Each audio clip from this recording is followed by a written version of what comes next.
We start with the ongoing tensions in the Middle East, 24 hours since the announcement of the death of the Hezbollah leader Hassan Nasrallah. Fears remain that Nasrallah's killing could spark an all-out regional war. Israel's Prime Minister Benjamin Netanyahu described the attack as an historic turning point. He said Israel had finally settled the score with a man responsible for the murder of countless Israelis. Hassan Nasrallah had led the Iranian-backed group for over 30 years. Iran's supreme leader said his death would be avenged as the country called for an emergency meeting of the UN Security Council. This is the scene live in Beirut this morning. The Israel Defense Forces say they have carried out dozens of airstrikes on Hezbollah targets overnight. President Biden said the Hezbollah leader's death was a measure of justice as he reiterated calls for both sides to accept the terms of a 21-day ceasefire. With the latest, here's Simon Jones. The Israeli bombardment of Lebanon continues by night and by day.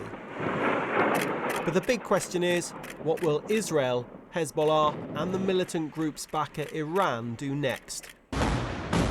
The Israeli Prime Minister described the killing of Hezbollah's leader on Friday as an historic turning point, but said his work is not done. The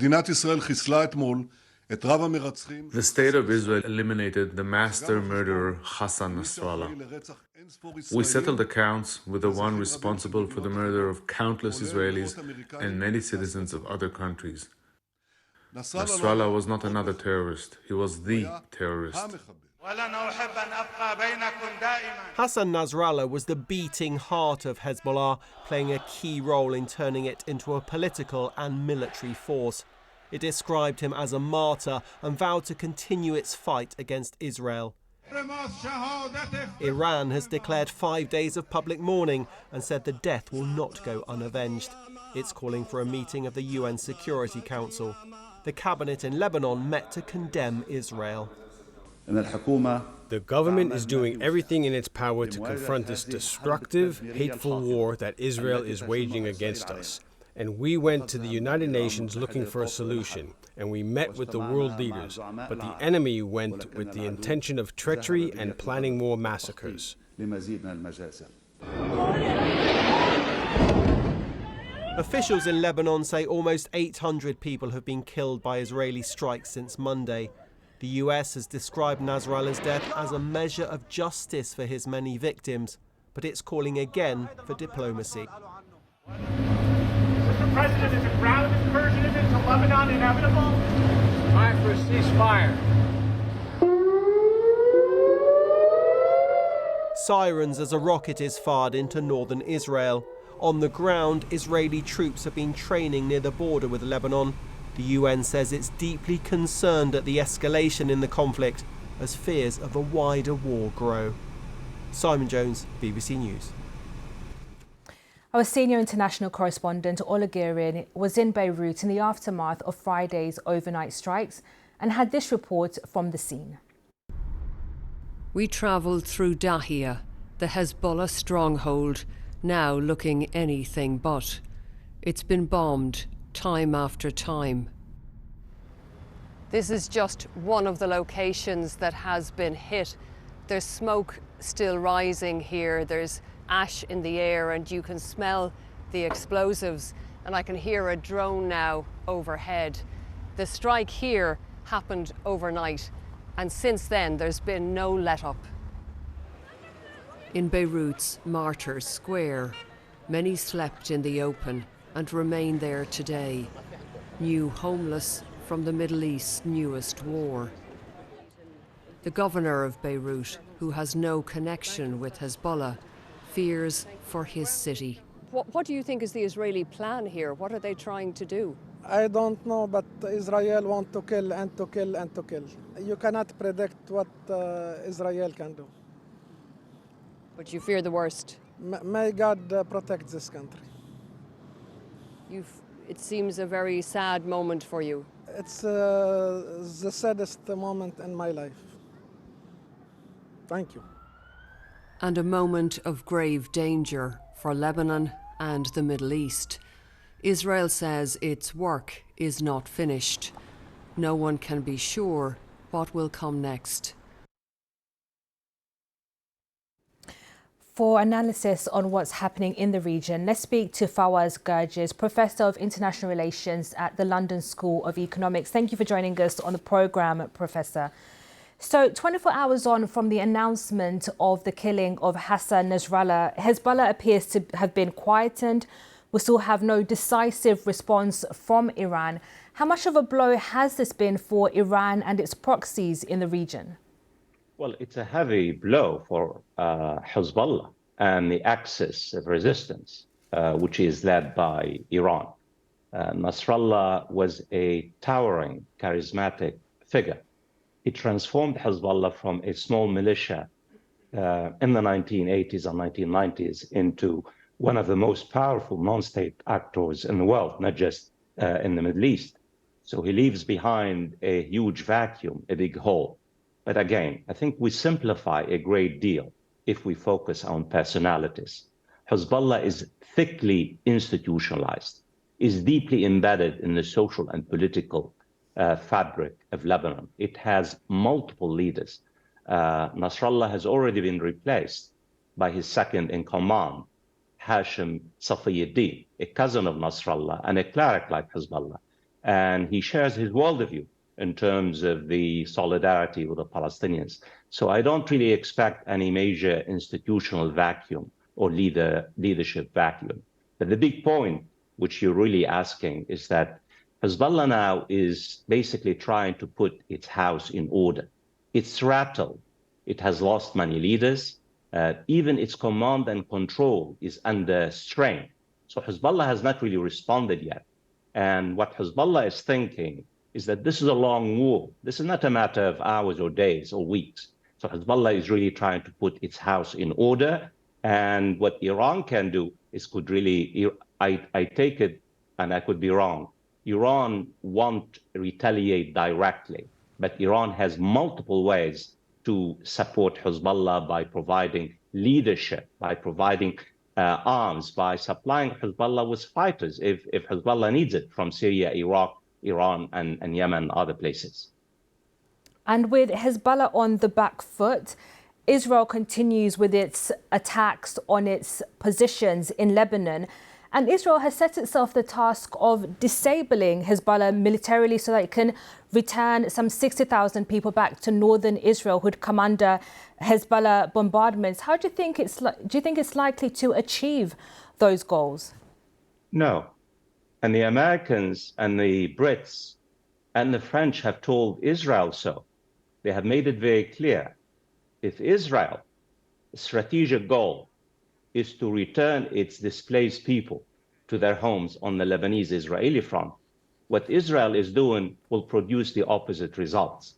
In fact, there will be more Israeli citizens displaced as a result of this particular long war. And Israel is gambling that somehow by killing top leaders like Nasrallah and other military leaders, they could really paralyze the organization. They could really force Hezbollah to surrender. My very humble advice is that they are delusional. Hezbollah's ideology is steeped in victimhood, in persecution, in martyrdom. They have between 50 and 100,000 skilled and advanced fighters.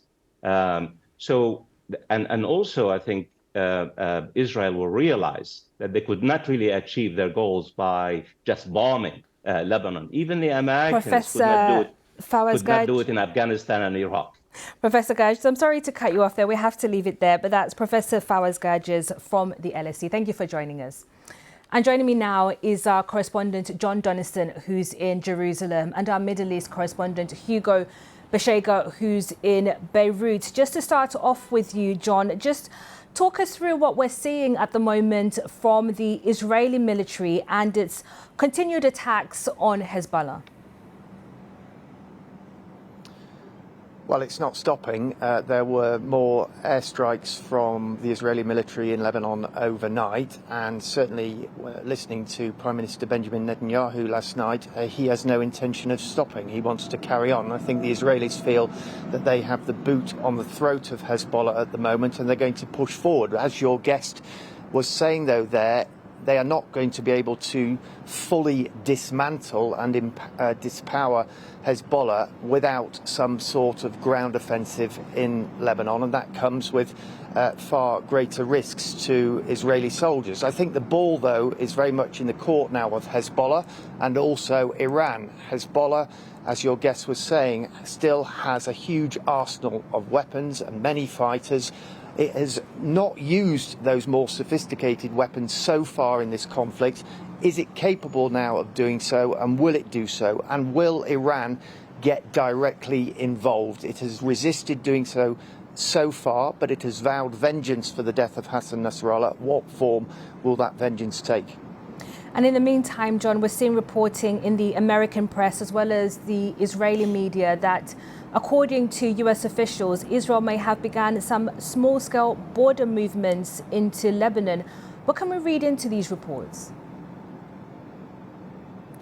Well, that's not something that the BBC has been able to stand up at the moment, but just reading those reports, it sounds like pretty small sort of intelligence-led undercover operatives going into Lebanon, which I think has probably been happening for some time. This isn't the ground offensive that many people are expecting. We don't know if and when that is going to happen. But as I say, if they really want to fully dismantle and defeat Hezbollah, most people, most analysts feel it will require some sort of ground offensive eventually. John, thank you. And let's bring in Hugo Bashega, who's in Beirut for us. And Hugo, we focus a lot on the attacks on Hezbollah's infrastructure.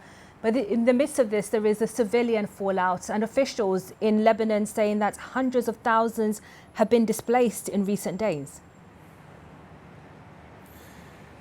Exactly, and this is having a huge impact across the country, because we're seeing that, hundreds of thousands have been displaced. Shelters across the country are struggling to cope with, the high number of displaced residents coming from the south, also from the eastern Bekaa Valley.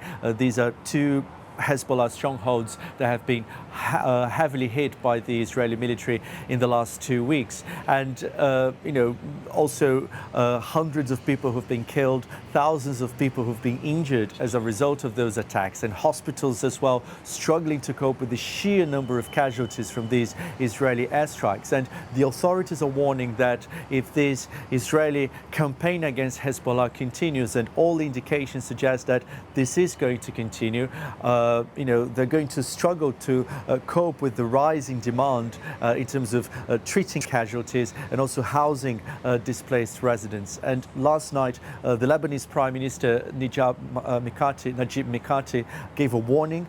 He said his country was facing a dangerous moment. So obviously here in Lebanon today, there is a tense, a very anxious wait to see what Hezbollah is going to do. This is not only a militia, obviously considered a terrorist organization by the UK, by the US, and many in the West. But this is more than just a militia here in Lebanon. This is a political party with representation in parliament. Hezbollah is part of the government. It is also a huge social organization with significant support here in the country. So extremely influential, very powerful, and a lot of people here today waiting to see how Hezbollah is going to respond. And Hugo, how are people viewing these attacks on Hezbollah and this weakened position? Because it does have strong support within the country, but there are also a lot of people who are opposed to the organization.